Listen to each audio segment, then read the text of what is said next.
महानगरपालिकेने या सुशोभीकरणासाठी जे काही निधी मंजूर केलेले आहेत त्याचा तपशील मागवा आणि समजा ते जर खर्च झाला असेल तर मग ते खर्च कुठं झालेला आहे आज स्वच्छता अजून पण दाखवत आहे. त्यासाठी मी स्वतःहूनच महानगरपालिकेच्या अंतर्गत माहिती मागवली आणि ती माहिती माझ्या हातात आहे की इथे तलावातील गाळ काढणे यासाठी 7,81,90,000 कोणत्या काळातलं आहे? 2018 मध्ये हे मंजूर झाले आहेत पैसे आणि 2019ला वर्क ऑर्डर निघालेला आहे. गाळ काढण्यासाठी 7,81,90,288 रुपये हे मंजूर झालेले आहेत आणि खर्च पण झालेले आहेत. खर्च झाला असेल तर मग समजा हे अस्वच्छता आणि हे गाळ अजून देखील इथेच आहे, पण मग ह्याला जबाबदार कोण आहे?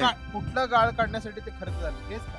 नाही, इकडच्या तलावाचा गाळ काढण्यासाठी खर्च केलेले आहेत, पण त्यामध्ये नमूद केलेलं आहे टेंडरमध्ये नमूद केलेलं आहे की आजूबाजूच्या तलाव, आता तिकडे धोबीघाटचं एक तलाव आहे आणि हे 3 नंबर तलाव आहे, इकडे अजिबात फ्लॅश म्हणा हे गाळ म्हणा. किती खर्च केलं म्हणलं? 7,81,90,000 रुपये खर्च केलेले आहेत हे गाळ काढण्यासाठी. इकडचं गाळ काढलेत आणि इकडं टाकलं.